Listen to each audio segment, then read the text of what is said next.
আমার আজকের এই শৈলকুপার ঝিনাইদহের মাহফিল, আমার চোখে আমার যা মনে হচ্ছে আজকের এই মাহফিলের সিচুয়েশন, এটা আমার মনের কথা। যদি ভুল হয় আপনারা ধরাই দিবেন, আপনার আমার অডিয়েন্স। আমার ব্যক্তিগত পার্সোনাল পয়েন্ট অফ ভিউ হচ্ছে এরকম আজকের মাহফিলকে নিয়ে। যত অডিয়েন্স আজকের মাহফিলে এসেছে, আমি আসিফ হুজুরের আন্তরিকতার বিশ্বাস 90% বেশি অডিয়েন্স পরিচয় টুকরা যুবক ভাইরা আছে। ইসলামের গণজোয়ার যে সুনিশ্চিত, এটাকে রুখে দেওয়ার সাধ্য যে কারো নাই। আজকে ঝিনাইদহের মাহফিলে যুবকদের উপস্থিতি এটাই প্রমাণ বহন করছে। আমার কলিজার টুকরা যুবকদেরকে আল্লাহ তাআলা ইসলামের সৈনিক ওমরে ফারুক রাদিয়াল্লাহু তাআলা আনহুর মতো কবুল করুন, পড়েন সবাই আমিন। আসল কথা হলো ঝিনাইদহ খুলনা বিভাগের মধ্যে একটা জেলা, ডিস্ট্রিক্ট। হয়তো অনেকে জানেন, অনেকে জানে না। আমি জাস্ট ভালোবাসার খাতিরে নিঃস্বার্থ বলছি, কাউকে পাম্পটি দেওয়ার জন্য বলছি। কথাটা হচ্ছে, আমি কিন্তু খুলনায় জন্মগ্রহণ করেছি। আমার বাবা খুলনায় জন্মগ্রহণ করেছে, আমার মা খুলনা, আমার বউ খুলনা, আমার নানি, নানা, দাদা, দাদি, they are all from Khulna, সবাই খুলনা থেকে। তো খুলনায় হচ্ছে আমার জন্ম, খুলনা হলো বিভাগ, ঝিনাইদহ হলো খুলনার একটা জেলা। তো আমি আসিফ হুজুর যদি খুলনার সন্তান হই, আমি তো এই হিসেবে ঝিনাইদহের সন্তান। আমি আপনাদের পরের কেউ না, আমি আপনাদের আপন মানুষ। অতএব আজকে যে কথাগুলো বলবো, দূর দূর কোনো ভাব থাকবে না, কলিজার সম্পর্ক থেকে কথা হবে আজকে। আমি কিছু কথা শুরুতে বলবো, অনেকের গায়ে একটু জ্বালা হতে পারে, এটার জন্য অগ্রিম মাফ চেয়ে নিচ্ছি। কারণ হলো, হক কথা সহ্য করার ক্ষমতা সবার থাকে না ঝিনাইদহের।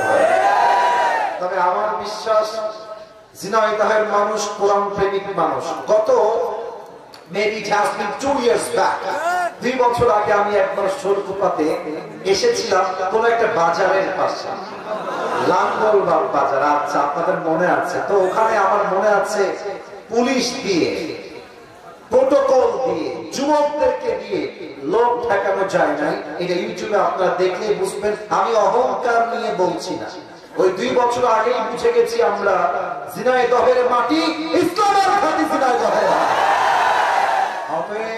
যে কথাগুলো বলবো, যদি মনে হয় যে আসিফ হুজুর কথা ঠিকই বলেছে, ঠিক বলতে দ্বিধাবোধ করবেন না। আর হ্যাঁ, একটা কথা আমার আত্মসম্মান বোধের কথা, যেহেতু আমি খুলনার ছেলে, আমি আপনাদেরও সন্তান। আর আজকে মিডিয়া অনেক দূর থেকে অনেকে এসেছে, কাউকে আমি চিনি না, 2-3 জন ছাড়া সবাই নিজের টাকায়, নিজের ভাড়ায় মাহফিলে তারা অ্যাটেন্ড করেছে। পরিমরির ভিডিও করার জন্য নয়, তাফসীর মাহফিল ভিডিও করতে তারা এসেছে। অতএব ক্যামেরা নামাও, এই ক্যামেরা হটায় দাও, এই সাইড দাও, এইটা করা যাবে না। ওরা আছে বিধায় আজকের মাহফিলে হাজার যুবকের ঢল হয়েছে।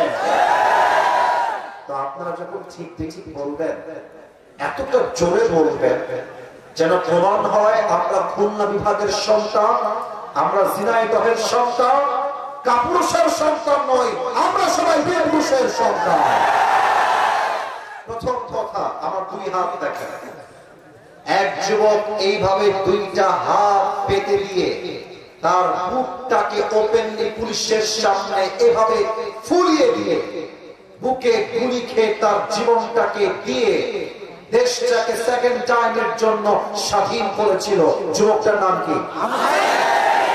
শহীদ আবু সাইদ। এটা প্রমাণ করে দিয়েছে বাংলাদেশের মুসলমান বাঁচলে বীর পুরুষের মতো বাঁচবে, কাপুরুষের মতো নয়। আর আমি একটা কথা বলতে বড্ড লজ্জা পাচ্ছি, আমার ওয়াজটা ফেসবুকে যাবে, ইউটিউবে যাবে, অনেকের গায়ে লেগে যাবে, তবু আমি বলছি, হক কথা বলতে কোনো আপোষ করা চলবে না। 5 আগস্টের পূর্বে যত পুলিশ ছিল আর 80% পুলিশ ছিল সরকারের পাট চাটা দালাল গোলাম। যদি তারা সরকারের পাট চাটা দালাল না হতো, আমার কলিজার টুকরা আবু সাইদ ভাইয়ের কুলে বুকে গুলি রাখতে কেন যুবক ভাড়া বলো? তারা চাইলে বুঝিয়ে শহীদ আবু সাইদকে সাইড করতে পারে না। তবে তারা যখন শহীদ আবু সাইদের বুকে গুলি চালিয়েছে, তখন ছাত্র জনতার মাথার ভেতরে আগুন জ্বলে উঠেছে। তখন আমরা স্লোগান তুলেছি, কোটার সংস্কার নয়, পুরো দেশটার সংস্কার করতে হবে। তবে একটা কথা না বললেই নয়, 5 আগস্টের পূর্বে হক কথা বললেই দেখতাম কিছু নেতা মাহফিলে এসে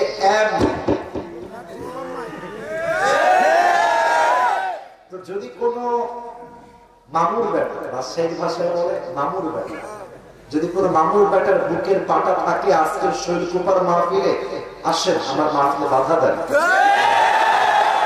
আপনার পিঠের চামড়া একটাও থাকবে না। শহীদ আল্লামা দেলোয়ার হোসেন সাইদ হুজুরের নাম তো শুনেছেন? আল্লাহ ওনাকে জান্নাতুল ফেরদাউসের উচ্চ মাকাম নসিব করুন। না না, আমি এটা পছন্দ হয় না, জোরে বলেন আরেকবার পুরো আমি। উনি বলতেন, হক কথা বললেই বলা হয় রাজাকার, জঙ্গিবাদ, মৌলবাদ। মৌলবাদ বললে সাইদ হুজুর বলতেন যে আমি রাগ করি না, কারণ মৌল আসছে মূল থেকে। মূল মানে কোরআন, মূল মানে হাদিস, মূল মানে হচ্ছে আল্লাহ তাআলা, মূল মানে হচ্ছে হিজ লাস্ট মেসেঞ্জার মুহাম্মদ সাল্লাল্লাহু আলাইহি ওয়াসাল্লাম। তো যারা আমাদেরকে মৌলবাদী বলে গালি দাও, আমরা হলাম মূলবাদী, তোমরা সবাই আগাবাদী।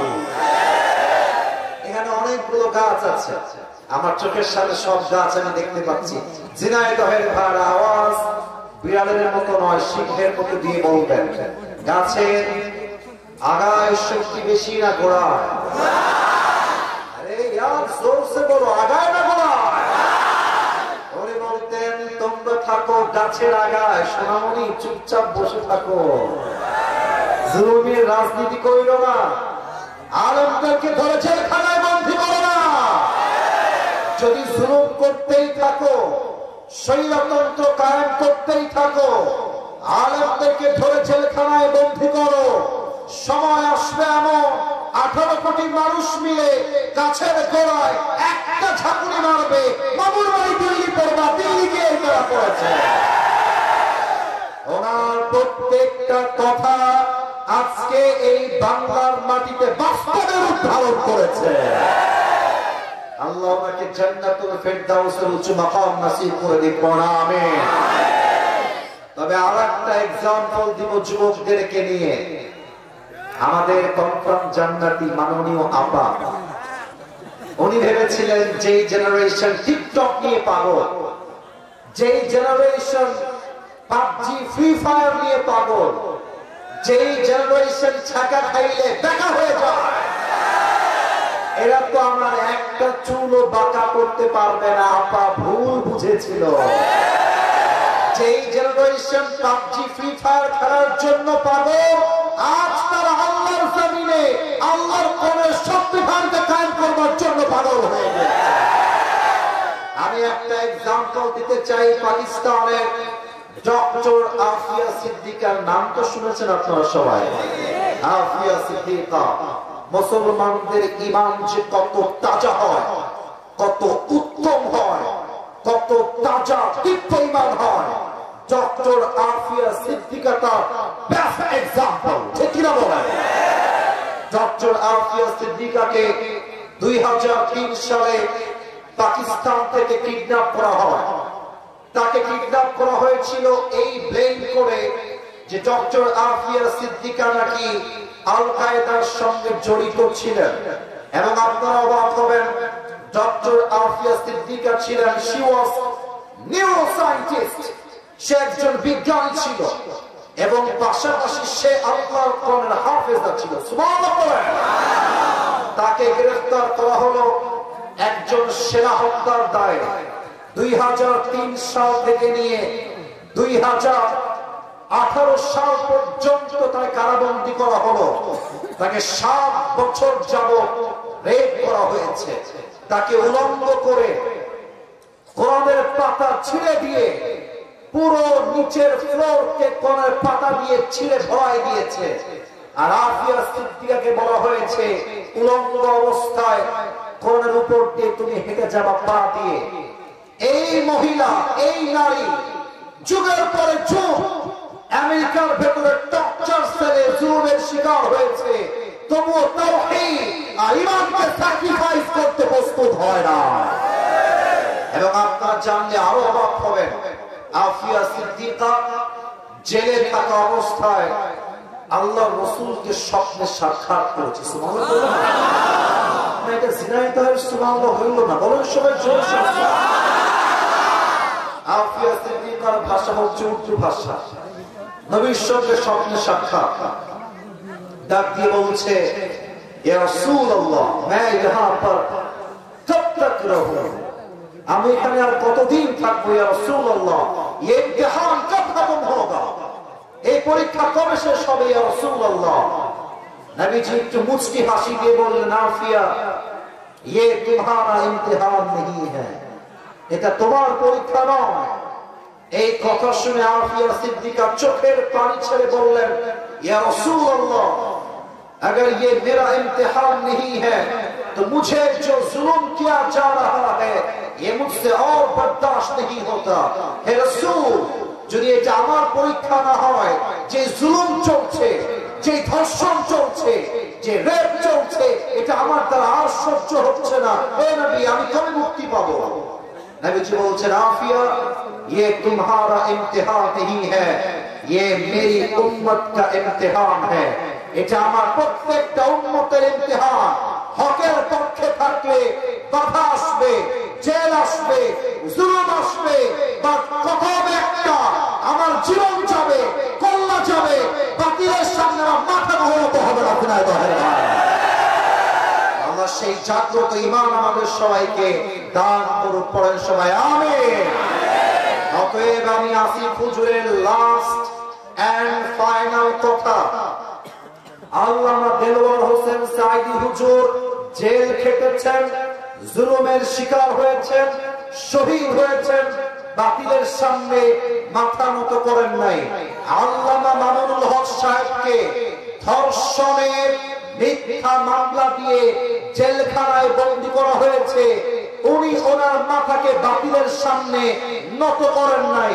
আমাদের সকলের কলিজার টুকরা মিজানুর রহমান আজহারীকে 2020 সালে মিথ্যা শিবিরের ট্যাগ দিয়ে, জামাতের ট্যাগ দিয়ে, রাজাকারের ট্যাগ দিয়ে দেশ ছাড়তে বাধ্য করা হয়েছে। আজহারী দেশ ছেড়েছে, বাতিলের সামনে মাথা নত করে না। এখান থেকে একটা শিক্ষা বাতিল পক্ষকে আমি দিতে চাই, যতই জুলুম করো, যতই জেল দাও, যতই আমাদেরকে অত্যাচার করো, আমরা একটা বিষয় নিয়ে নেমেছি, মাথায় আমাদের কাপড়ের কাপড় বাঁধা আছে। আল্লাহর জমিনে আল্লাহর পদের রাত কায়েম না করা পর্যন্ত একটা যুবক বাসায় ফিরে আসবে না।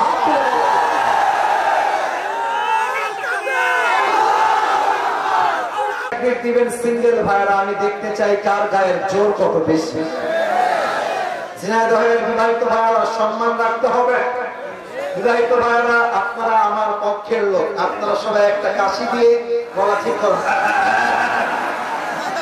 এটা কোন কাশি হইল? What is this? আর একবার কাশি দেন।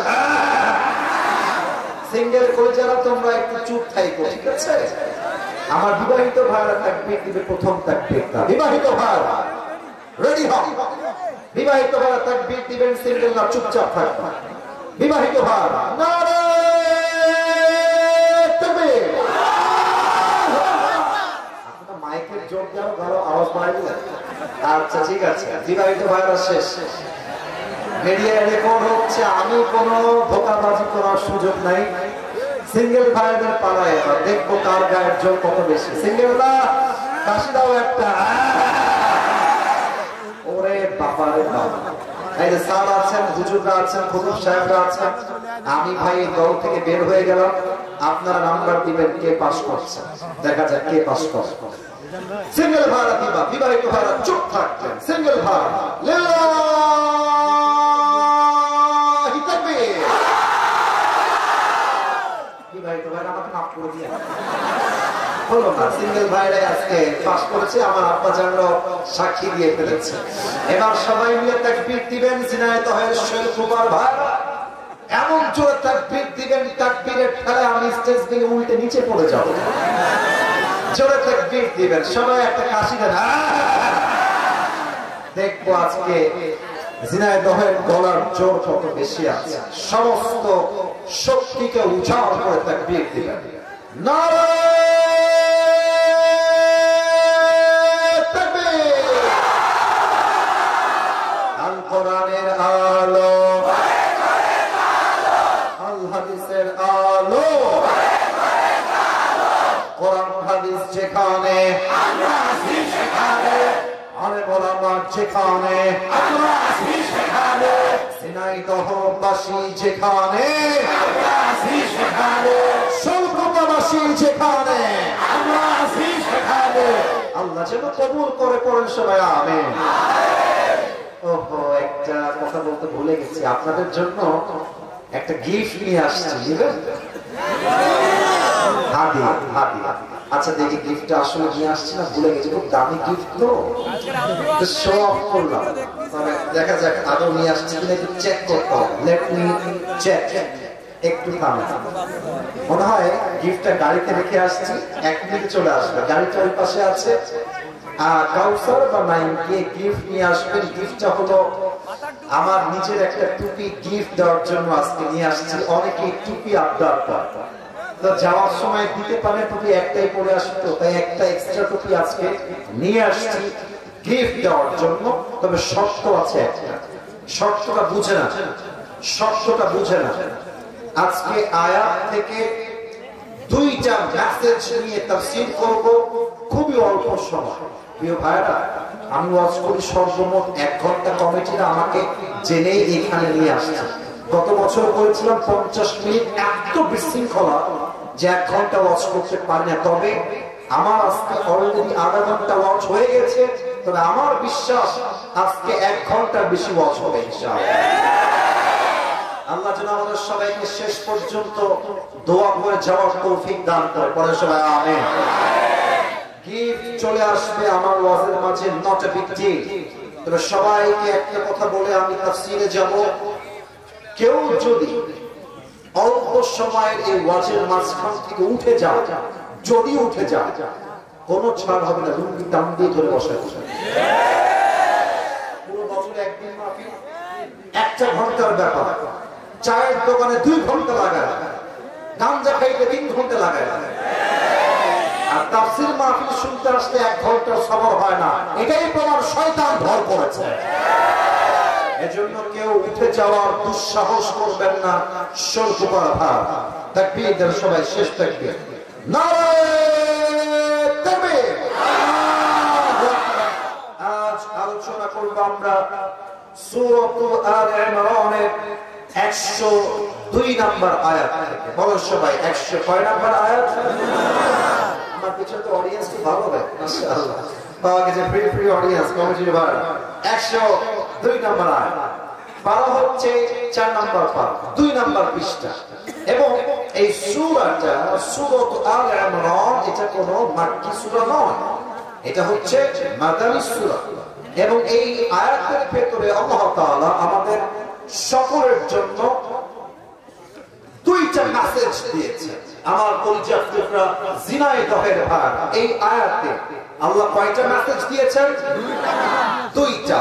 যে কোনো আয়াতে তাফসীর পেশ করার জন্য 4টা বিষয় লাগে। লুক এট মাই 4 ফিঙ্গার্স, 4টা আঙ্গুল দেখে বলবেন যে কোনো আয়াতে তাফসীর পেশ করতে কয়টা বিষয় লাগে? এই পেছনে আওয়াজ খাও, সামনে আওয়াজ নাই, হোয়াট ইজ দিস? বলার সময় কয়টা বিষয় লাগে? নাম্বার 1, রাইট প্রোনাউন্সিয়েশন, সঠিক তেলাওয়াত। নাম্বার 2, right translation, সঠিক তর্জমা। Number 3, what's the explanation of this ayah? এই আয়াতের ব্যাখ্যা কি, এই আয়াতের তাফসীর কি, 3 নম্বরে জানতে হবে। And finally, and the last one is, what's the lesson that you have got from this ayah? এই আয়াত থেকে আপনি শিক্ষা কি পেলেন?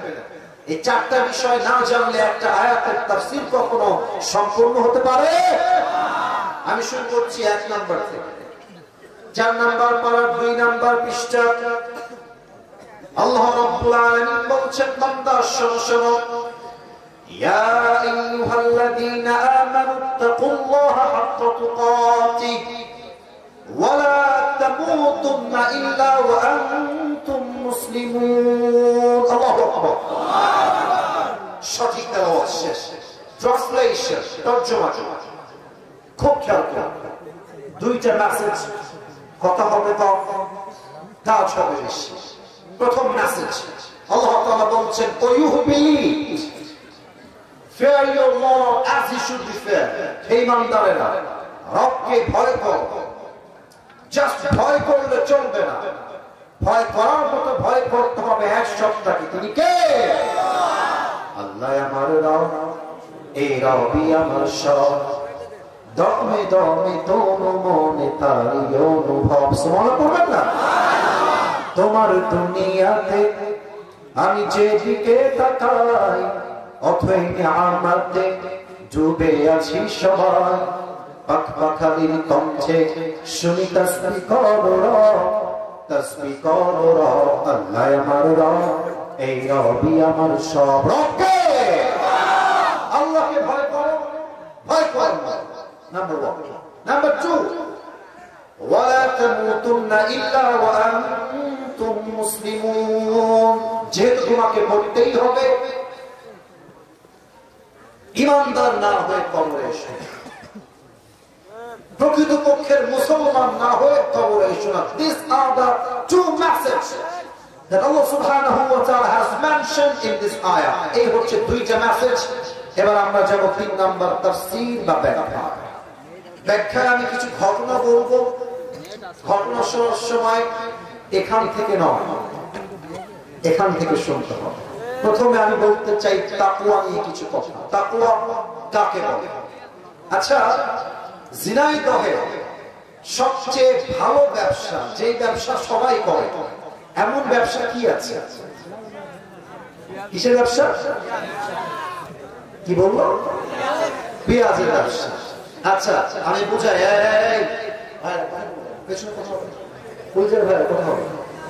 দেখেন তো, আমি আপনাকে 2টা অপশন দিচ্ছি, আপনি কোনটা নেন আমি দেখবো। সবাইকে 2টা অপশন দিচ্ছি। এক হচ্ছে, ঝিনাইদহের বাজারে আপনাকে আমি একটা দোকান করে দিব, শোলকুপা বাজারে। আপনার মাসিক আয় হবে ব্যবসার থেকে সর্বোচ্চ 20 থেকে 30 হাজার টাকা পার্টনারশিপ। আর একটা বিজনেস আপনাকে আমি দিব, বিজনেসটা হচ্ছে পেঁয়াজের ব্যবসা। মাসে আনুমানিক আপনার 20 বা 30 নয়, অন এন অ্যাভারেজ প্রতি মাসে 50 বা 70 হাজার টাকা আপনার বেনিফিট থাকবে। আপনি বলেন, আপনি কি 20 হাজার টাকার ব্যবসা নেবেন না 50 হাজার টাকার ব্যবসা নেবেন? 50 হাজার টাকার ব্যবসা। কারণ কি? লাভ আছে যেখানে, মানুষ আছে সেখানে। ঠিক কিনা বলেন? আল্লাহ বলছেন তাকওয়া একটা বিজনেসের মতো, যে বিজনেস করলে আমি আল্লাহ বান্দাকে 3টা লাভ দিব, 3টা বেনিফিট দিব। নাম্বার 1, وَمَن يَتَّقِ اللَّهَ يَجْعَلْ لَهُ مَخْرَجًا। আল্লাহ রাব্বুল আলামিন বলছেন, আমার যেই বান্দা আমি আল্লাহকে ভয় করবে, ওই বান্দার যত বিপদগ্রস্ত হোক, যত বড় বিপদ হোক, যত বড় মুসিবত হোক, যত বড় কষ্ট হোক, আমার বান্দাকে আমি আল্লাহ নিজেই বের করার দায়িত্ব নিয়ে নিলাম। সুবহানাল্লাহ। 1 নাম্বার। আচ্ছা, আমার মনে হয় যে এখানে যারা আছেন, এই যে বামে ডানে আমার সামনে, আমার ভুল হলে ভুল বলতে কোনো আপত্তি নেই, ভুল বলে দিবেন। আমার মনে হয় যে এখানে 99% আমরা সবাই মধ্যবিত্ত পরিবারের সন্তান। আমার কোনো একটা ওয়াজে আমি বলেছিলাম, তুমি হয়তো আমাকে চেনো আগে থেকে, আমি বলেছিলাম যে মধ্যবিত্ত পরিবারের সন্তান মানে এক একটা ব্র্যান্ড। রেকর্ড হচ্ছে আজকে কখন জোরে পাবো ঠিক আছে কিনা? আমাকে আপনি সাইকেল দিবেন চলবে, বাইক দিবেন চলবে, কার দিবেন চলবে, বলবেন যে হেঁটে হেঁটে আসো তাও চলবে। আমি মধ্যবিত্ত পরিবারের সন্তান। আপনি আমাকে ভাত দিবেন, ডাউন দিবেন চলবে, ভাত দিবেন, গোস্ত দিবেন তাও চলবে, ভাত দিবেন, ভর্তা দিবেন তাও আমার চলবে। কারণ আমি বড় ঘরে খেয়ে খেয়ে ধাপুস থুপুস বড় হওয়া ব্রয়লার মুরগি না। আমি মধ্যবিত্ত পরিবারের সন্তান। আমি যেমন আরাম করতে পারি, আমি চাইলে তেমন কঠোর পরিশ্রম করতে পারি।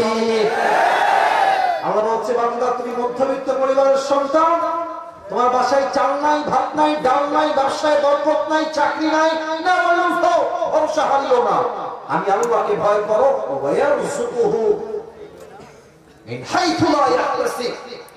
আমি আল্লাহকে ভয় করলে আমি আল্লাহ তোমার রিজিককে এমন জায়গা থেকে দান করব তুমি কখনো কল্পনাই করতে পারবে না। এত আসতে কেন? জোরে করো সবাই সুবহানাল্লাহ। আপনাদের গিফট চলে এসেছে, দাম আছে কিন্তু রে বাবা, এটা পাকিস্তান থেকে নিয়ে আসছি আমি আমার জন্য, ভালোবাসি বলে আজকে তোমাদেরকে যে কোনো একজনকে দিব। পয়েন্ট কিন্তু মিস হচ্ছে, যাদের মাথায় এখানে নাই পয়েন্ট কিন্তু মিস হচ্ছে। তাকওয়ার বেনিফিট অলরেডি দুইটা বলা শেষ। এক নাম্বার চোখে চোখ, আমার চোখে চোখ রাখবেন। এক নাম্বার তাকওয়া রাখলে বিপদে কোনো টেনশন নাই। বিপদের বন্ধু হবে একজন, তিনি কে? ভাইরা, আপনাদের মনে হয় যে গার্লফ্রেন্ড আপনার আপন হয়, আশেপাশের বন্ধু আপনার আপন হয়। বিপদে পড়লে বুঝবেন একমাত্র আল্লাহ ছাড়া পৃথিবীতে আপন বলতে আর কেউ নয়। আল্লাহ বলছে, বান্দা আমি তোর বিপদের সাথী হয়ে যাব, তুই শুধু তাকওয়ার গুণটা অর্জন করে না। নাম্বার 2, তুই তাকওয়া রাখলে তোর রিজিকের কোনো টেনশন নেই। নাম্বার 3, বলেন তো আমরা সবাই আল্লাহর কাছে জান্নাত চাই কি চাই না? জোরে কোন চাই কি চাই না? কোরআনে আল্লাহ তাআলা কি বলেছে ভালো করে শুনবেন। 27 নম্বর পারা সূরাতুর রহমান, জিনাইদহের শুরুর কলিজার টুকরা যুবক ভাইরা, মুরব্বিরা, আব্বা জানেরা, মায়েরা, বোনেরা, আল্লাহ রাব্বুল আলামিন বলছেন, ওয়ালিমান খাফা মাকাম রাব্বিহি জান্নাতান। আমার যেই বান্দা আমি আল্লাহকে ভয় করবে, আমি তাকে কিয়ামতের দিন একটা জান্নাত নয় বরং দুইটা জান্নাতের মালিক আমি আল্লাহ বানায় দিব। These are the 3 benefits which you will get if you have the fear of your Lord. আল্লাহকে যে ভয় করবে এই 3টা পুরস্কার তাকে দিবে একজন, তিনি কে? এবার ব্যবসা তো জানলাম, লাভও জানলাম, বাট ব্যবসাটা কাকে বলে এটা জানতে হবে। তাকওয়া কাকে বলে জানতে হবে। আপনি পেঁয়াজের ব্যবসা করবেন, পেঁয়াজ কোন মৌসুমে হয়, কেমনে পেঁয়াজ পচে যায়, কেমনে রাখলে যত্ন থাকে, জানার দরকার আছে না? না এটা জিনার দরকার আছে না? আওয়াজ হয় না, বলে আছে না? নাই। তাকওয়া কাকে বলে এটা আপনাকে আগে বুঝতে হবে। তাকওয়ার আমি আজকে 2টা ডেফিনেশন দিব। অনেকে ভাববেন হুজুর মজা করবেন, আউল ফাউল কাহিনী বলবেন, টাইম পাস হবে, শুনতে ভালো লাগবে। আউল ফাউল কাহিনীর বাংলাদেশ শেষ, তাফসীর মাহফিলের বাংলাদেশ শুরু হয়েছে। এখন যা বলবো কনস্ট্রাকটিভলি বলবো, কোরআন থেকে তাফসীর হবে, যার ভালো লাগবে না সে ফেরাউনের সন্তান। তাকওয়ার 2টা সংজ্ঞা দিচ্ছি আপনাদের সবাইকে। 1 নাম্বার, হালালকে অ্যাকসেপ্ট করতে হবে, হারামকে অ্যাভয়েড করতে হবে। আবারও বলছি, ক্যামেরা রেকর্ড আছে তোমাদের, তোমরা ক্যামেরাতেই রেকর্ড করো না। হালালকে অ্যাকসেপ্ট করতে হবে, হারামকে অ্যাভয়েড করতে হবে। এক্সাম্পল দিই, বুঝে আসে। দেখো, একটা হচ্ছে মুড়ি বেচে খেতে হবে, বাদাম বিক্রি করে খাওয়া লাগবে, রেল লাইনে কুলিগিরি করে খাওয়া লাগবে, একটা অপশন হালাল। আর একটা অপশন হচ্ছে সরকারি চাকরি পাওয়া যাবে, 10 লাখ টাকা তোমাকে ঝিনাইদহের অফিসে ঘুষ দিলে তোমার সরকারি চাকরি পাওয়া সম্ভব হবে। তুমি যদি মুত্তাকি হও তোমার কথা কেমন হবে আমি তোমাকে অভিনয় করে বোঝাচ্ছি। তুমি সরকারি অফিসে গিয়ে বলবা যে চাকরি পাওয়ার জন্য আমাকে ঘুষ দেওয়া লাগে, ওই চাকরির মুখে আমি লাথি মারি। আমি বাদাম বিক্রি করে খাবো, আমি মুড়ি বিক্রি করে খাবো, আমি জমির খেতে কাজ করে খাবো, তবু হারামের টাকায় চাকরি আমি করতে পারবো না। Number 1 example. নাম্বার 2, বলেন তো আমার মুখে এইটা লম্বা লম্বা কি? মাশাআল্লাহ, এই যুক্তিটা খুব জোরে পেয়েছি, মন ভরে গেছে। এটা মুখের নাম কি? এটা আমার মুখে। আচ্ছা, আমি মাইকটা একটু হটাই, আমাকে জাস্ট উত্তর দিবেন। অনেকে দেখতে পাচ্ছেন না, দ্যাটস ওয়াই মাইকটা সাইড করলাম। তোমরা দেখেছো আমাদের সবাই ভাইরা, দাড়ি দেখে আমাকে আনস্মার্ট লাগতেছে, বলেন সবাই না? ভয় পায় নাকি? আনস্মার্ট লাগতেছে আমার? বলেন তো, দাড়ি ক্লিন শেভ করা বুঝতে হবে কথা। আচ্ছা, বুঝাই যাবে সবাইকে। দাড়ি ক্লিন শেভ করা হারাম না হারাম? আপনি বিয়ে করবেন, 25 বছর বয়স, মেয়ের কাছে গেছেন, মেয়ে দেখতে দেখছে আপনার মুখে চাপ দাঁড়িয়ে আছে, সোনামণি দাড়ি দেখে তোমাকে ভালো লাগছে, দাড়ি কেটে ফেলতে হবে, দাড়ি কাটলে তোমাকে স্মার্ট লাগবে, আমি তোমাকে বিয়ে করবো, দাড়িতে আমার পছন্দ না। তুমি যদি মুত্তাকি হও, তোমার কথা কেমন হবে আমাকে শুনে নাও। তুমি বলবা যেই বেডি আমার দাড়ির জন্য বিয়ে করতে চায় না, এই বেডি আমার বউ হওয়ার যোগ্যতা রাখা। এটা নবীর সুন্নাহের দাড়ি, এটা আজও আছে, আগামীতেও থাকবে। যেই মেয়ে বিয়ে করতে চায় না দাড়ির জন্য, আলবিদা, সালাম, বাই বাই, টাটা, আল্লাহ হাফেজ। তোমার মতো টিকটকার মেয়েকে আমি নিজেই বিয়ে করবো না। দাড়ি আছে, আল্লাহর ভয় আছে, মেয়ে যাবে যা, আমি নবীর সুন্নাহের দাড়িতে কখনো ফুল ঠেকাইতে পারবো না, ঠিক না? 3 নম্বর এক্সাম্পল দিয়ে শেষ করছি। এলাকায় বিয়ে শাদী হয় না? যে মুরব্বীরা কয় হয়, যুবকরা কয় হয় না, তাহলে আমি তো বিবাহিত। আরে বেটা, কথা বল, হয় কি হয় না? এখনকার বিয়ে শাদী যতই ভালো হোক, মুরব্বী আব্বা জান যতই 5 ওয়াক্ত নামাজি হোক, বিয়ের বাড়িতে গান বাজনা না বাজলে নাকি বিয়েই হয় না।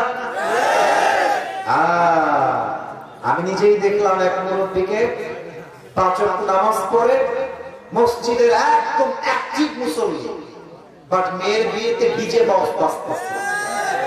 আব্বা জান, ওই নামাজ দিয়ে কোনো কাজ হবে না যেই নামাজ দিয়ে আপনি আপনার মেয়ের বিয়েতে ডিজে বক্স বন্ধ করতে পারেন না। আপনার কথা হবে, একটা গ্রামের মানুষ আমার বিয়েতে আসুক বা না আসুক, এনজয় করুক কিংবা না করুক, ডাজন্ট ম্যাটার। আমি আল্লাহকে ভয় করি, আমার মেয়ের বিয়েতে কোরআন তেলাওয়াত বাজবে, ডিজে বক্সে কোনো গান বাজবে না। হালালকে অ্যাকসেপ্ট করবেন, হারামকে অ্যাভয়েড করবেন। প্রথমটা শেষ। নাম্বার 2, মারাত্মক। এইটা যুবকরা ফেল মারে, বিশেষ করে মেয়েরা ফেল মারে। পেছনে আপনার কথা শুনতে যাবে, হ্যাঁ, যা বলবেন সাইডে দিয়ে দিবেন। সবাই একটু কাশি দেন।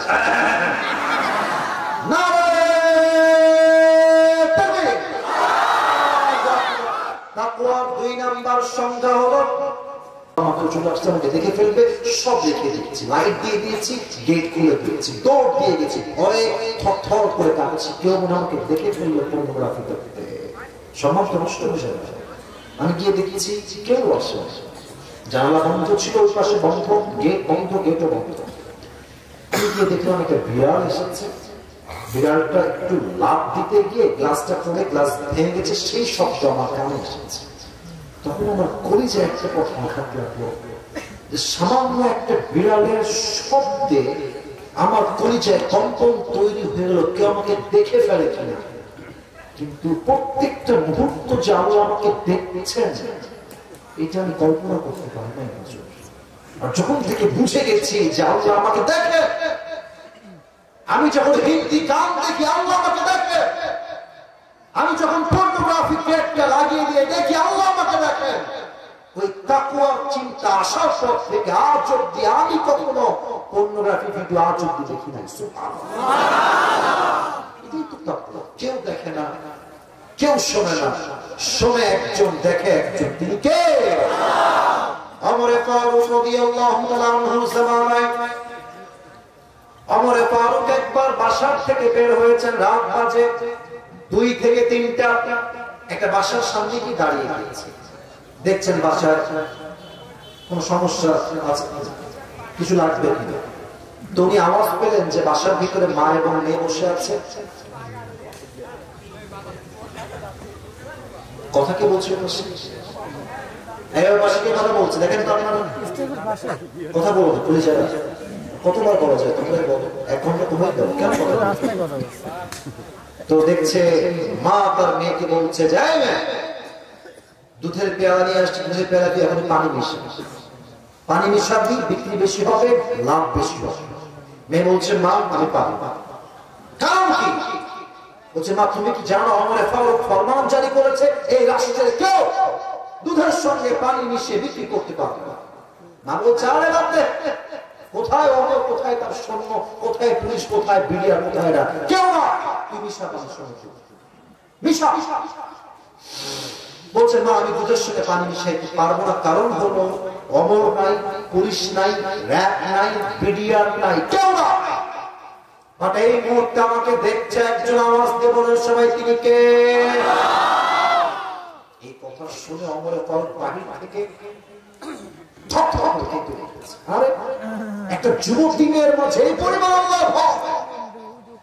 ওমর ফারুক বুদ্ধি করে বাসার দেওয়ালে একটা দাঁত টেনে দিয়েছে।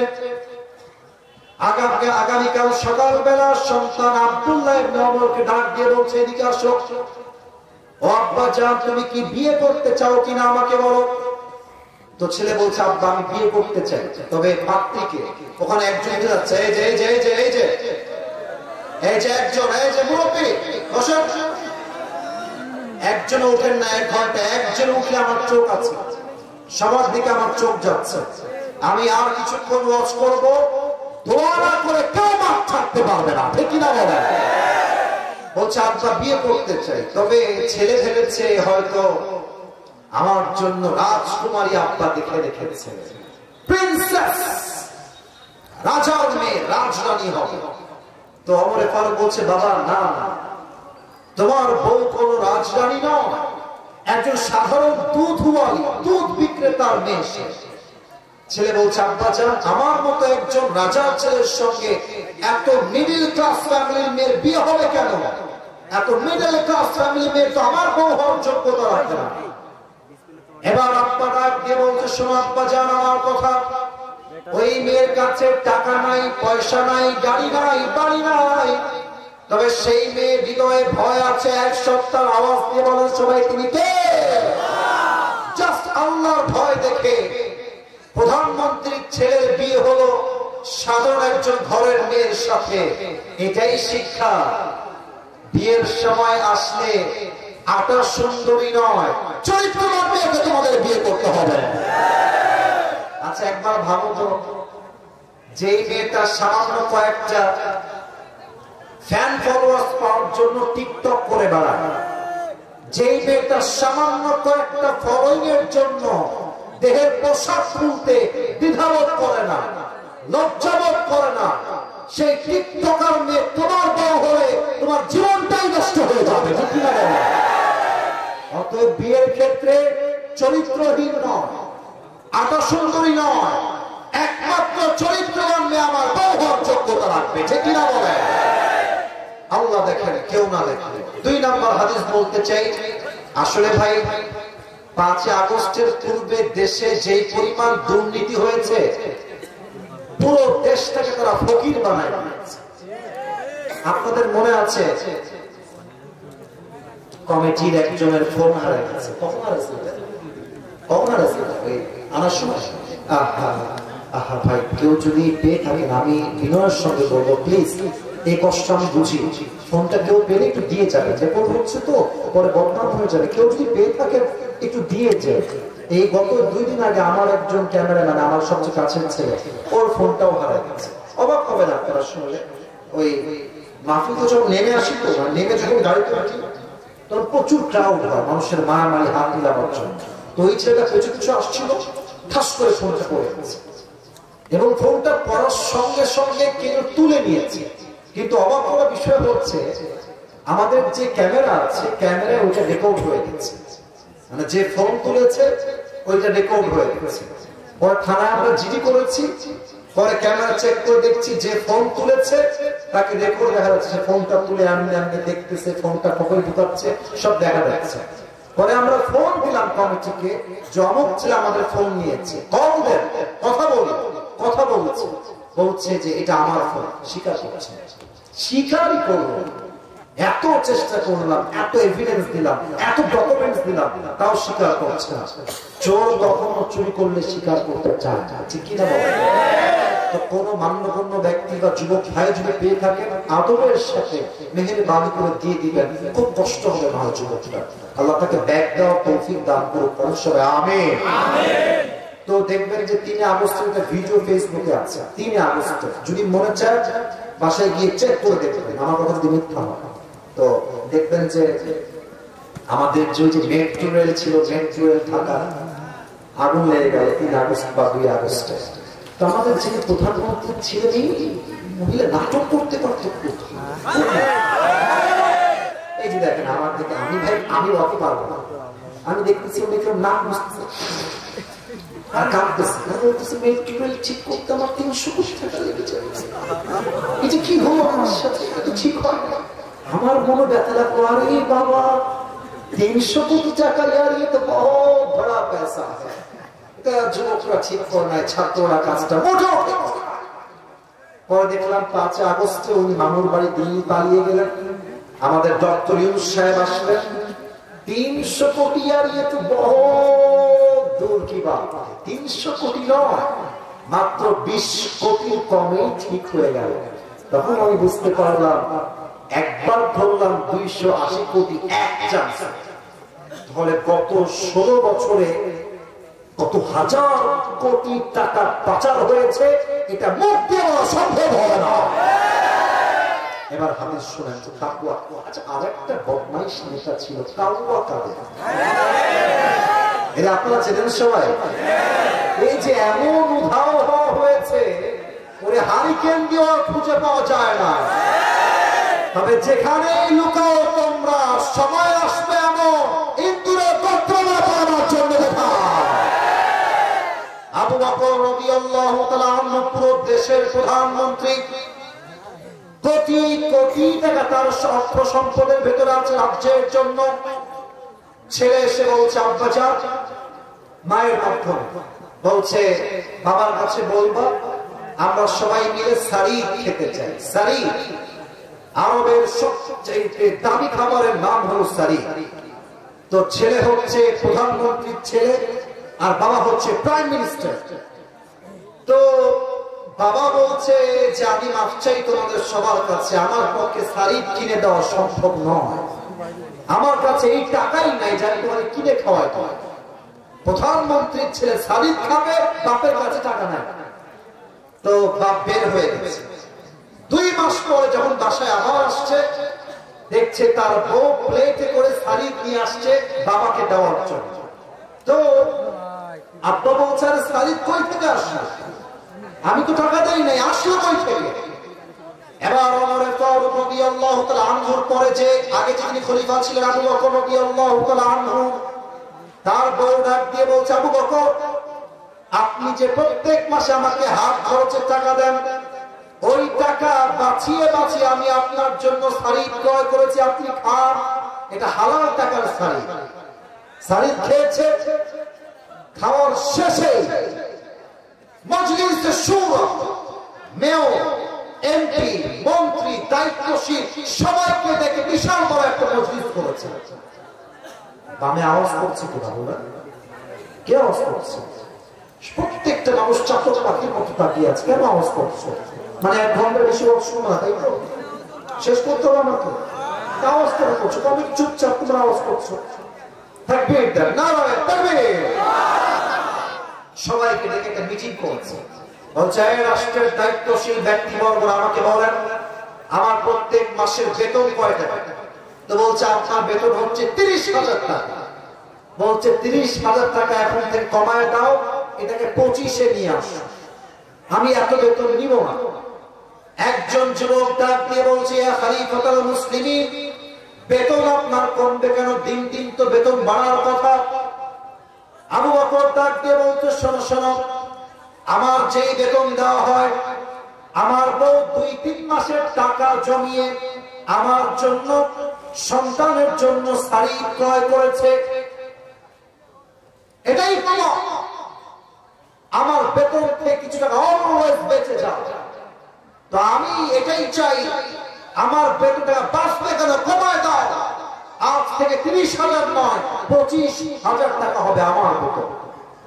তো এক সাহাবী বলছে, ইয়া খলিফাতুল মুসলিমিন, মাত্র 5,000 টাকা থাক না, কমাইতে হবে কেন, থেকে যাও, রেখে দেন। আবু বকর বলছে, ঠিক আছে আমি রেখে দিব, বাট আমাকে যদি আল্লাহ কিয়ামতের দিন হিসাব নেয় যে তুমি রাষ্ট্রের 5,000 টাকা মেরে খেয়েছিলা কিনা, তুমি আমাকে বলো যে এই দায়ভারটা তুমি তোমার ঘাড়ে বহন করবে। আল্লাহু আকবার। মাত্র কয়েকটা টাকা, 1,000 কোটি টাকা রয়েছে, মাত্র 5,000 টাকার জন্য আল্লাহর ভয় রেখেছে। এই ভয় যদি শেখ হাসিনার থাকতো, একটা ছাত্র রাস্তায় তার বুকের তাজা রক্ত ছড়িয়ে শহীদ হওয়ার হতো না। এদের মাঝে সব ছিল, আল্লাহর ভয় ছিল। অতএব আমাদের কথা একটা, আগামী বাংলাদেশে কোন নারী নেতৃত্বই আমরা দেখতে চাই না। আগামীতে আমরা আমার মাতৃভূমি বাংলাদেশে এমন একজন প্রধানমন্ত্রী দেখতে চাই, যিনি একই সময়ে দেশের প্রধানমন্ত্রী হবেন এবং তার যোগ্যতা এতটা হাইলি কোয়ালিফাইড হবে, তিনি চাইলে জাতীয় মসজিদ বাইতুল মুকাররমে দাঁড়িয়ে জুমার খুতবা দেওয়ার যোগ্যতাও রাখবেন।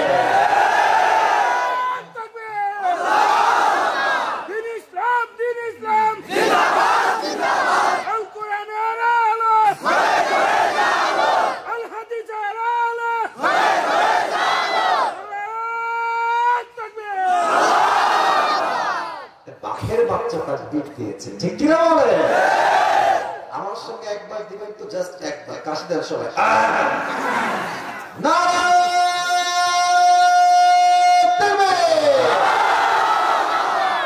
তাকওয়ার 2 নম্বর সংজ্ঞা হলো, কেউ দেখে না, কেউ শোনে না, শোনে একজন, দেখে একজন, তিনি কে? এবার একটা গল্প বলবো, কোন হাদিসের বাইরে। এখন আপনাদের এখন তাফসীর তো এক ঘন্টা ঠিকঠাক ছিল, হুজুর গল্প বলবেন কেন, বলা যাবে না? শিক্ষার জন্য বলবো, বলা যাবে কি যাবে না? এই দৌড় দিয়ে আসছে বন্ধুর কাছে, এসে দেখছে বন্ধু আর জিন্দা নাই, বন্ধু মহিলা ভূত হয়ে গেছে। আর বন্ধুর দেহের ভেতরে সাপের যে বিষ আর ফেনা সব বেড়ে গেছে। এখন ড্যান বলছে, ওরে বন্ধু রে, আপনি সেই সোজা হইলেন, তবে ফেনা থাকতে সোজা হইতে পারলেন না, ফেনা বের হয়ে আপনি সোজা হইলেন। তোমরা যারা বলো হুজুর প্যান্ট খারাপ, নামাজ পড়বো না, আরে এখনই কি নামাজের বয়স নাকি? কেবল তো 20, বিয়ে করবো, বউ হবে, বাচ্চা হবে, বাচ্চার বাচ্চা হবে, নানা হবো, দাদা হবো, তারপরে নামাজ পড়বো। বেটা, সাপের বিষ বের হওয়ার পরে সাপ যেমন সোজা হয়ে লাভ পায় নাই, যৌবনকাল পেরিয়ে গেলে ভালো হয়ে 2 পয়সা লাভ পাবা না। ওকে, ভালো হতে চাইলে এটাই রাইট টাইম। আর একটা কথা মনে পড়ে গেল, বলা যাবে না, রাগ করবেন মনে, টাইম তো শেষ, বলা যাবে? আমাদের উত্তরবঙ্গে একজন হুজুর আছেন, ওনার নাম হচ্ছে, অনেকে শুনেছেন, বজলুর রশিদ হুজুর। হ্যাঁ, শুনেছেন সবাই, যদিও মুরব্বী সিনিয়র, বাট খুব মজার মানুষ, মজার মজার কথা বলেন। তো উনি সেদিন বললেন যে যুবক বয়সে যে ভালো হইতে পারে না, ও জীবনও ভালো হইতে পারে। বোঝাবার জন্য একটা এক্সাম্পল দিলেন। এক ছেলের বাপের সঙ্গে ঝগড়া, বাপকে একদম মাইরে ফেলছে, রেগে গিয়ে একদম মেরে ফেলছে। এখন ভাবতেছে মেরে তো ফেললাম, এখন তো আমার জেল হয়ে যাবে, বাঁচা যায় কেমন? এখন এলাকার মুরব্বীদের কাছে গিয়েছে, মুরব্বী এটা বুদ্ধি দেন, এই হত্যার দায়ভার থেকে বাঁচতে চাই। তো মুরব্বীরা বলছে, বাবা আমাদের কাছে কোনো বুদ্ধি নাই, শৈলকুপায় যাও, এক মুরব্বী আছে, যদিও বা নাই, আমি জাস্ট এক্সাম্পল হিসেবে বলছি, যে মুরব্বী যুবককালে খুব বদমাইশ ছিল, মুরব্বী হয়ে হজ করে এখন দাড়ি টুপি রেখে আল্লাহ হয়ে গেছে, ওনার কাছে যাও, উনি বুদ্ধি দিতে। যুবক বলছে, তাই নাকি? ঠিক আছে, আমি সেখানে যাবো। শৈলকুপা আসছে, মুরব্বী একে বুদ্ধি দেন, বাপকে তো আমি মাইরা ফেলছি রাগের ঠেলায়। মুরব্বী বলছে বেয়াদব কোথাকার, তুই কি ভাবিস আমি খারাপ আছি নাকি? আমি তো ভালো হয়ে গেছি। যদি আমি ভালো না হতাম, আগের মতো খারাপ থাকতাম, তাহলে বলতাম যেহেতু মেরেই ফেলেছিস কিছু করার নাই, এখন তুই রশি দিয়ে ফাঁসি টাঙায় তো মানুষ বলবে রশি দিয়ে ফাঁসি দিয়ে মরে গেছে, যেহেতু আমি ভালো হয়ে গেছি তাই আমি তোকে বলবো। বুঝলে বুঝলে বাবা না বুঝলে? তার মানে তাকওয়া যদি অর্জন করতে চান বৃদ্ধ বয়সে নয়, যুবক বয়সে মুত্তাকি হওয়া লাগবে। এক নাম্বার শেষ, দুই নাম্বারটা বলেই আমরা পুরস্কার। দুই নাম্বারটা হচ্ছে প্রকৃতপক্ষের মুসলমান না হয়ে কবরে শোনা। বলুন তো এই দেশটা কাদের দেশ? এই যে এই দেশটা কাদের দেশ? মুসলমানদের দেশ। আমি বলতে খুব লজ্জা পাচ্ছি, আমার কথা শেষ, আর কোনো কথা নাই। এই ভারত বাংলাদেশের সবচেয়ে বড় শত্রু। আজ সাংবাদিক গুলো আছে, এদেরকে আমার সাংবাদিক মনে হয় না, মনে হয় হকার। আর একটা দেখবে বাংলাদেশ আর থাকবে না, বাংলাদেশ আর থাকবে। তা আমি বলি তুমি চট্টগ্রাম নিবা, ফেনী নিবা, তো আসো, নিতে হলে তো আসতে হবে, তখন তোমার সঙ্গে খেলা হবে। আমার তো বিশ্বাস খুলনার সন্তান হিসেবে ভারতের এই সমস্ত কুলাঙ্গার সাংবাদিকদেরকে সাইজ করবার জন্য কাউকে দরকার নাই, ঝিনাইদহের সন্তান নাই আনা হয়ে যাবে। এই বেটাকে দেখলে আমার পুরুষটা মনে হয় হিজড়া, আর কেমনে যেন একবার ওইদিকে যায়, ওখান থেকে এবার এইদিকে যায়। ওকে দেখলে মনে হয় যে বেটা সাংবাদিক না হয়ে ঢাকার গুলিস্তানে জাইন্দা বিক্রি করলে বেশি মনে হয়। আল্লাহর সঠিক বুঝ দান করুক, পরে সবাই আমিন। তো প্রকৃত মুসলমানকে যে দাঙ্গাকে পছন্দ করে, যে মারামারিকে পছন্দ করে না। আমার দেশে মুসলমান থাকবে, হিন্দু থাকবে, বৌদ্ধ থাকবে, খ্রিস্টান থাকবে, চাকমা থাকবে, সব ধর্মীয় থাকবে, মাথায় স্টল দেওয়া লাগবে। এটা দাদা বাবুর দেশ নয়, এটা ভারত নয়, এটা দিল্লি নয়, এটা কলকাতা নয়, এটা বাংলাদেশ। আল্লাহ আমাদের সবাইকে ধর্মীয় পরিপূর্ণ অঙ্গন যেটা আছে এখান থেকে পরিপূর্ণ মুসলমান হওয়ার তৌফিক দান করুন, পরে সবাই আমিন। প্রকৃত মুসলমান হওয়ার জন্য কি লাগবে? হাতটা মুসলমান হতে হবে। হাত মুসলমান হবে কখন? যখন আপনি হাত দিয়ে হারাম কাজ করবেন না। চোখ মুসলমান হবে কখন? যখন চোখ দিয়ে আপনি হারাম কোন জিনিস দেখবেন না। জবানটা মুসলমান হবে কখন? যখন জবান দিয়ে আপনি অশ্লীল কোন হারাম গালি দিবেন না।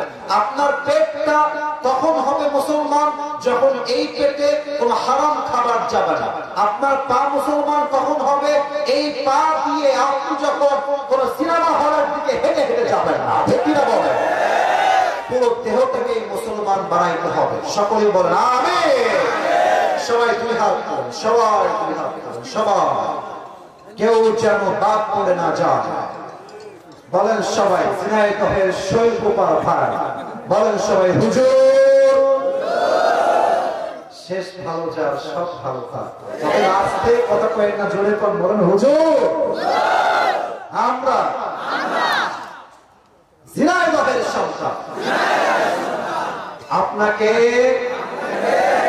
ওয়াদা দিলাম, আরে यार जोर से बोलो, ওয়াদা দিলাম, দোয়া না করে আমরা কেউ। আমার দুই হাত দেখবেন, আমি যেমনি বলবো exactly you have to copy. আপনাকে এমনি বলতে হবে।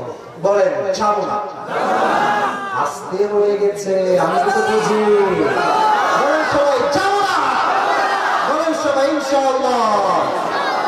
হাত নামান। এবার পুরস্কার দিয়ে দোয়া হবে, 12টার সময় ক্লোজ হবে। আজকের ওয়াজের চাইতে ফজরটা জামাতে পড়া 1000 গুণ বেশি দামি ঝিনাইদহের ভাড়া।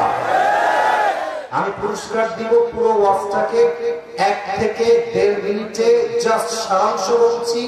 যে যুবকটা দাঁড়াবা একটু মনোযোগ দাও, এই টুপি পাওয়ার জন্য তোমার অনেক বেশি হেল্পফুল হবে বলে আমি আশা রাখছি। আজকে আমরা তাফসীর পেশ করেছি 4 নম্বর পারা 2 নম্বর পৃষ্ঠা সূরা আলে ইমরানের 102 নম্বর আয়াত। এই আয়াতে আল্লাহ তাআলা দুইটা মেসেজ দিয়েছেন। যে কোনো আয়াতের তাফসীর পেশ করতে 4টা বিষয় লাগে। 1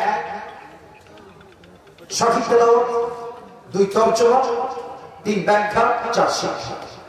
আমরা জেনেছিলাম দুইটা মেসেজ হচ্ছে এরকম। 1 আল্লাহকে ভয় করো, ভয় করার মতো।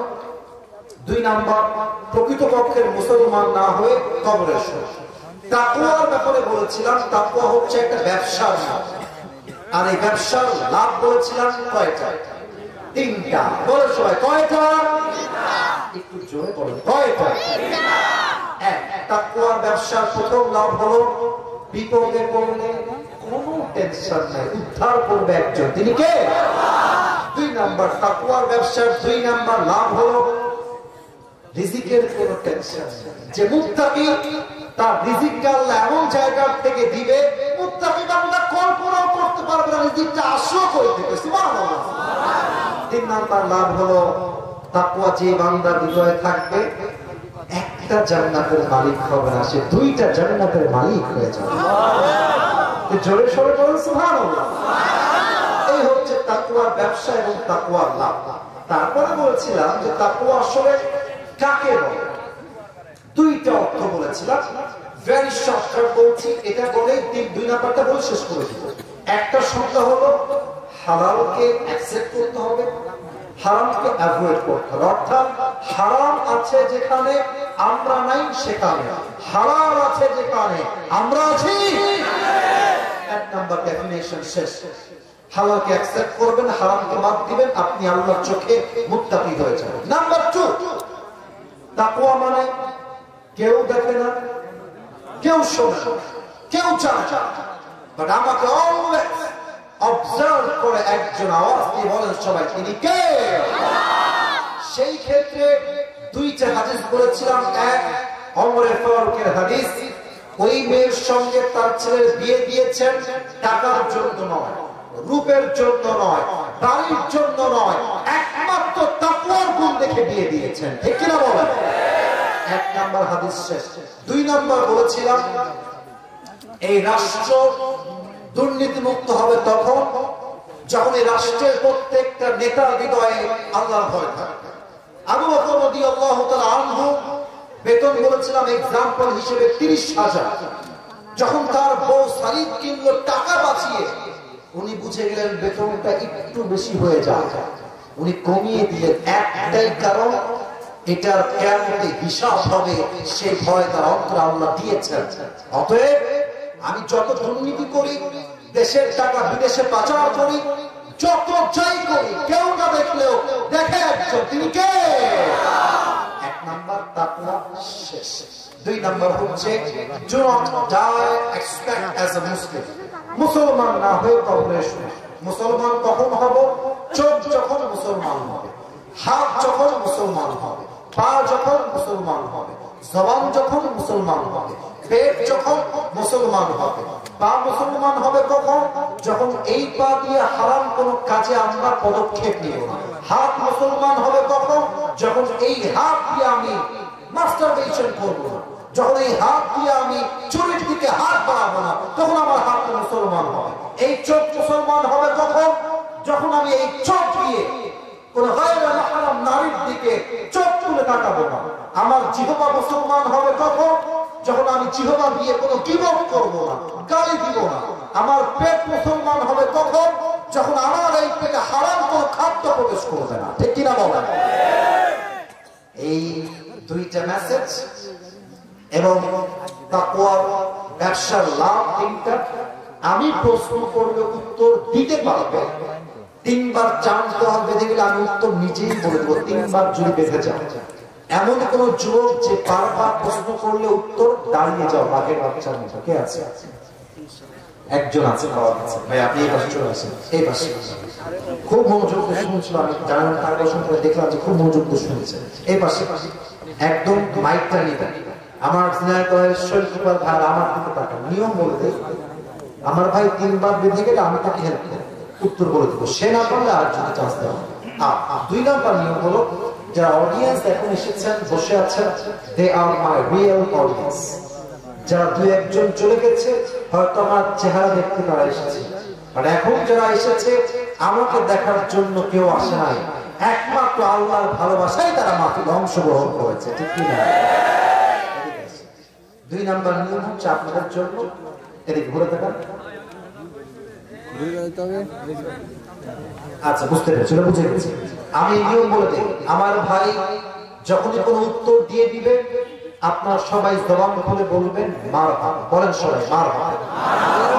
কেউ যেন উঠে যাবে না, আমি দোয়া শেষ না করা অবধি কাউকে যেন না দেখে উঠে যাচ্ছে না, চরম বেয়াদবি হবে, এটা আমার সম্মানেও আঘাত লাগবে, এটা কোরআনকে অসম্মান করা হবে। জাস্ট 5টা মিনিট আর ধৈর্যের পরিচয়। ভাই সালাম দেন সবাই। আসসালামু আলাইকুম ওয়া রাহমাতুল্লাহি ওয়া বারাকাতুহু। ওয়া আলাইকুম আসসালাম ওয়া রাহমাতুল্লাহি ওয়া বারাকাতুহু। উত্তরটা একটু আস্তে হয়েছে, আওয়াজ সালাম দেন। আসসালামু আলাইকুম ওয়া রাহমাতুল্লাহি ওয়া বারাকাতুহু। প্রিয় ভাই, আপনার কোনো ভয় নাই, আপনি ঝিনাইদহের ছেলে, এখানকার ছেলে, আপনার কথা হবে বিড়ালের বাচ্চার মতো নয়, সিংহের মতো গর্জন, ঠিক না?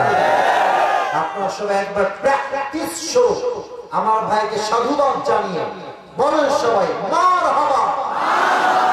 ভাইয়া আপনি বলেন যে আজকে আমরা কোন সূরা থেকে তাফসীর পেশ করেছি? সূরাতুল আলে ইমরান। মারহাবা বলেন। বলেন তো ওই আয়াতে আল্লাহ আমাদের জন্য মোট কয়টা মেসেজ দিয়েছেন? 2টা মেসেজ। প্রথম মেসেজটা কি ছিল? ইয়া আইয়ুহাল্লাযীনা আমানু তাকুল্লাহা হাক্কা তুকাতিহি, আল্লাহকে ভয় করতে হবে এবং ভয় করার মতো করতে হবে। মারহাবা।